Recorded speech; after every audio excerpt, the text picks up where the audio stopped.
President Cyril Ramaphosa is tomorrow evening expected to deliver the State of the Nation Address 2022.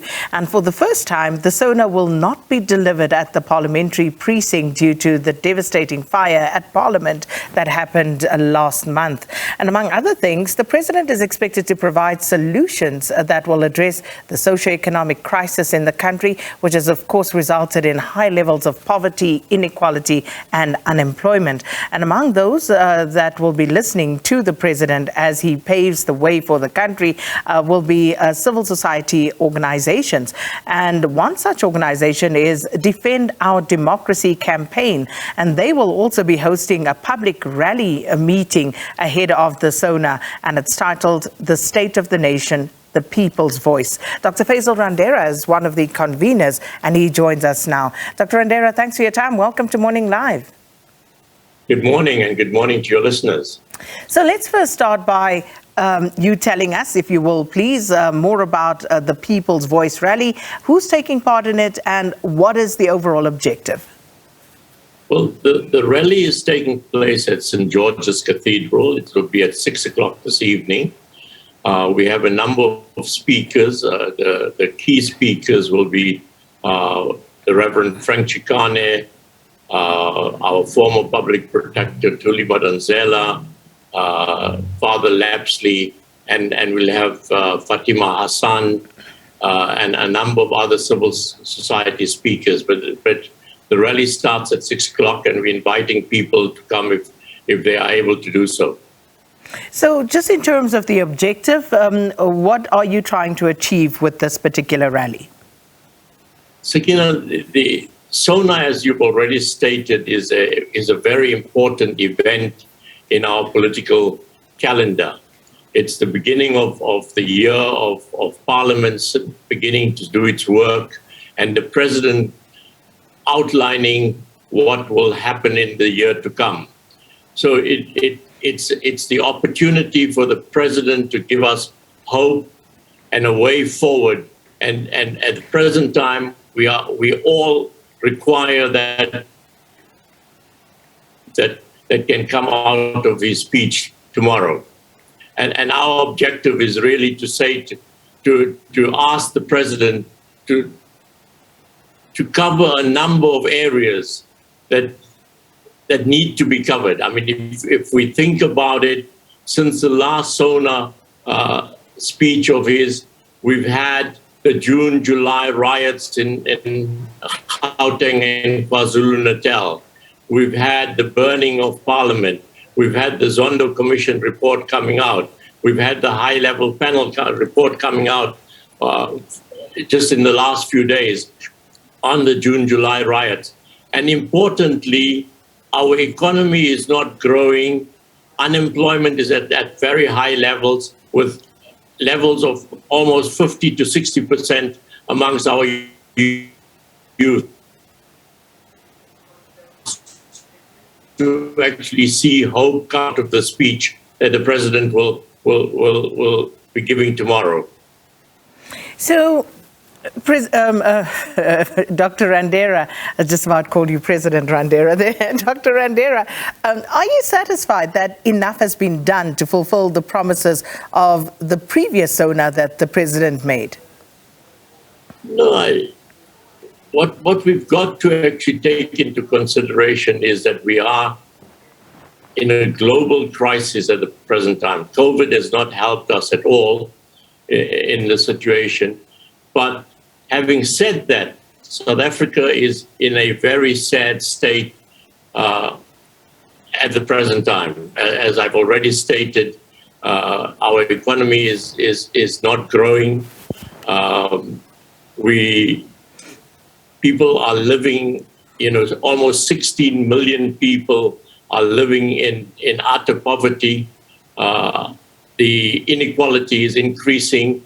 We see factionalism increasing in the political parties of our country.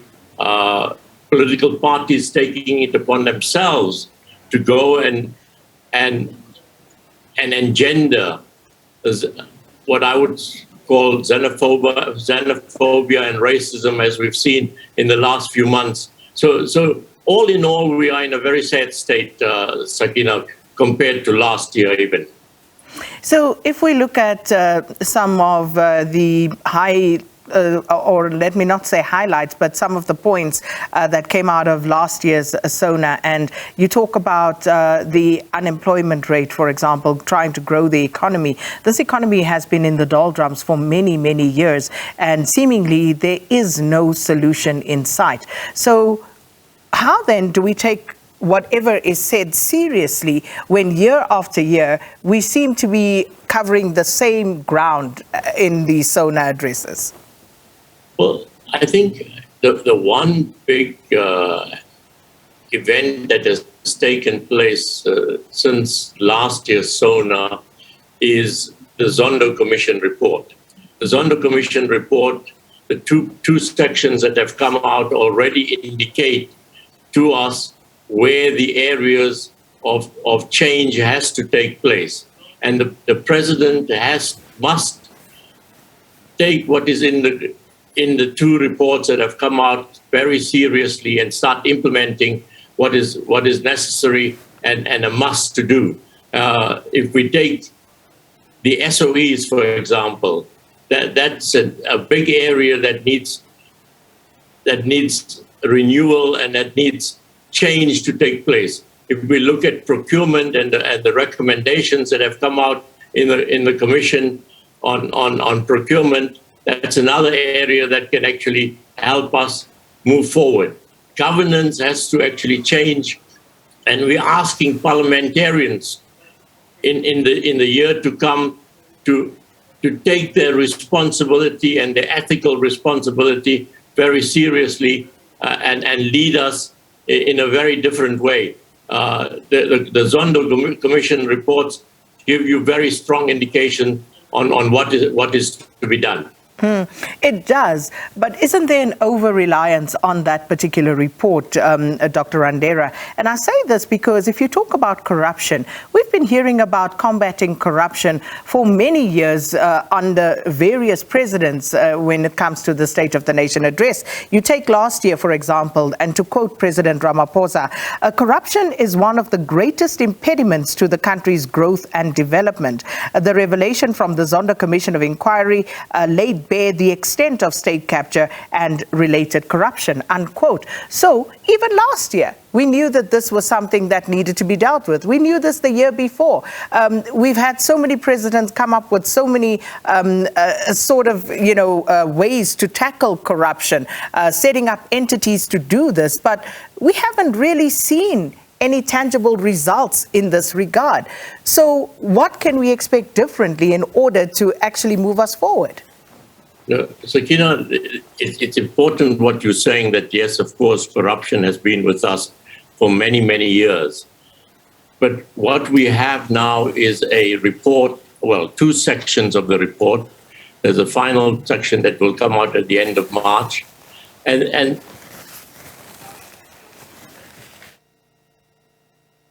a report.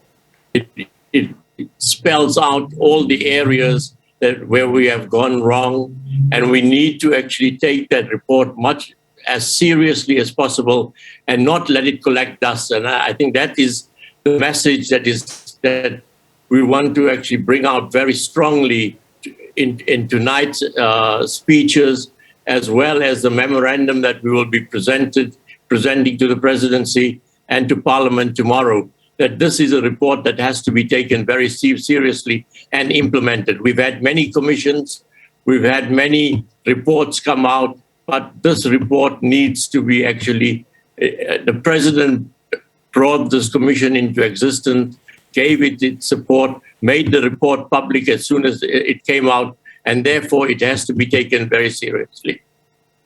So if we look at unemployment reducing unemployment and job creation, again, this has now reached crisis proportions for our country. If you look at youth unemployment, as you pointed out, sitting at around 64% at the moment, and looking at previous SONAs, looking at both the national agenda for 2020 and 2021, this, of course, has been highlighted as one of the key priorities. It's central central to what needs to be done as per the SONAs. But what has happened again, Dr. Randera, and we understand that we've been dealing with a pandemic, but again, these problems predate the pandemic.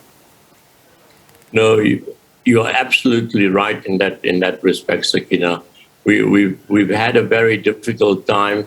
I mean, there's a new United Nations economic report that comes that is covered in today's media, and what that indicates is that South Africa has been faring very badly compared to most developed nations in the world, where some of the problems that are highlighted in the report indicate that we are in our public sector.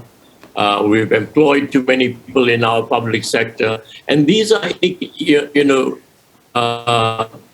aspects that have been highlighted by our own economists in the past. The president needs to take this into consideration and start implementing again areas that we can make a change as soon as possible. Actually, the business community are waiting for leadership to come out of our president and our government, and that is what needs to be done in this coming year. But do we know how to do it, Dr. Randera?